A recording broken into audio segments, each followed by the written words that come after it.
खरं पाहिलं तर माझ्यासाठी एक आगळा वेगळा दिवस या ठिकाणी होता। आजच्या दिवशी बहुजनांचे नेते मान्यवर कांशीराम यांचा मृत्यू झाला होता। मी सर्वप्रथम त्यांना श्रद्धांजली अर्पित करतो।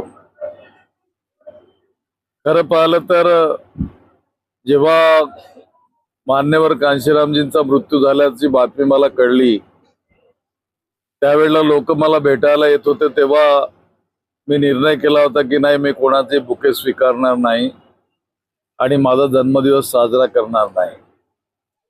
3-4 वर्ष सातत्याने मी जन्मदिवस काही साजरा केला नाही, परंतु कार्यकर्त्यांच्या आग्रहास्तव मला पुन्हा तो कार्यक्रम हाती घ्यावा लागला। तर मी त्यांना असं सांगितलं की मान्यवर कांशीरामजींची प्रतिमा ठेवून त्याला पुष्प वाहिल्यानंतरच लोक मला बुके देतील। उद्देश एवढाच राहिला त्या ठिकाणी की जे कोणी आंबेडकरी चळवळीचं ज्यांनी नेतृत्व केलं, ज्यांनी त्या चळवळीतलं एक समाजाला मोठेपण मिळवून दिलं, अशांचा सन्मान करणं, आदर करणं मी माझं कर्तव्य समजतो। काही लोकांना शंका आहे की माझा काय संबंध मान्यवर कांशीरामांशी। माझा काही संबंध नव्हता। मी साधा कार्यकर्ताही त्यांचा कधी राहिलो नाही, त्यांचा प्रशंसकही राहिलो नाही, किंवा कधी त्यांची माझी प्रत्यक्ष भेट झाली सुद्धा नाही।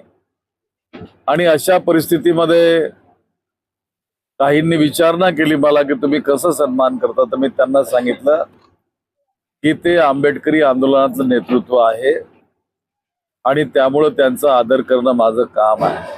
आज अनेक लोक माझ्या वाढदिवसाच्या निमित्तानं आपल्या सहित इथं मला शुभेच्छा द्यायला आलेत। मी त्या सर्वांचं या प्रसंगी मनापासून आभार व्यक्त करतो आणि सगळ्यांच्या शुभेच्छा स्वीकारून त्यांना धन्यवाद देऊ इच्छितो।